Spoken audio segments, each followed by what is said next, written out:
28 अप्रैल को शेयर बाजारों में अच्छी तेजी देखने को मिली। इसके साथ ही बाजार में पिछले 2 कारोबारी सत्रों से छाई गिरावट खत्म हो गई। बीएसई सेंसेक्स 1005.84 अंकों की शानदार बढ़त के साथ 80,218.27 पर बंद हुआ। इस तरह एनएसई निफ्टी 289.15 अंकों के उछाल के साथ 24,328.50 पर बंद हुआ। रिलायंस इंडस्ट्रीज और प्राइवेट सेक्टर के बैंकों के शेयरों में तेज उछाल और विदेशी फंड्स की ओर से खरीद के चलते बाजार गिरावट से उभरने में सफल रहा। एनालिस्ट के मुताबिक पहलगाम आतंकवादी हमले के बाद भारत और पाकिस्तान के बीच पैदा हुए तनाव भी बाजार की पॉजिटिव सेंटीमेंट पर कोई असर नहीं डाल पाया। केवल एक ही दिन में निवेशकों की दौलत 4.5 लाख करोड़ रुपए बढ़ गई। बीएसई पर मौजूदा डेटा के मुताबिक बीएसई पर लिस्टेड कंपनियों का मार्केट कैप 4,51,860.19 करोड़ रुपए बढ़कर 426.10 लाख करोड़ रुपए पर हो गया। 25 अप्रैल को ये 421.59 लाख करोड़ रुपए था। कारोबार के दौरान एक समय सेंसेक्स 1,109.35 अंक बढ़कर 80,321.88 पर पहुंच गया था। रिलायंस इंडस्ट्रीज का शेयर 5.27% की जोरदार बढ़त के साथ सेंसेक्स के शेयरों में सबसे अधिक फायदे में रहा।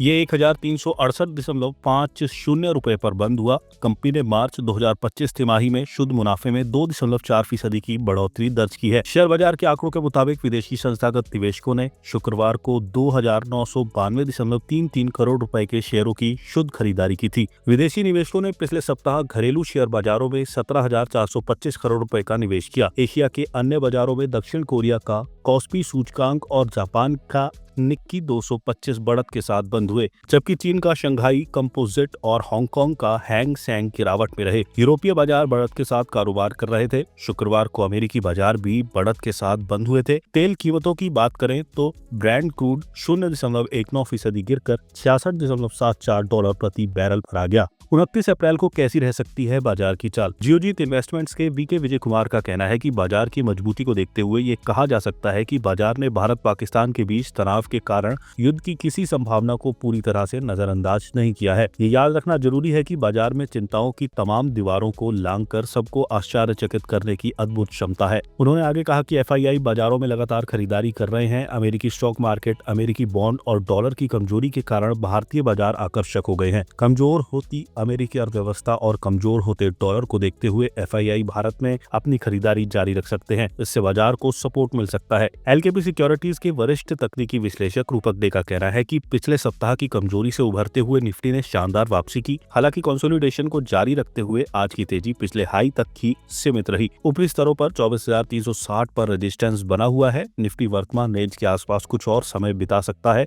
24,360 के स्तर पर निर्णायक रूप से पार करने पर ही नई तेजी आएगी। 24,360 से ऊपर जाने पर निफ्टी 24,550 की ओर बढ़ सकता है।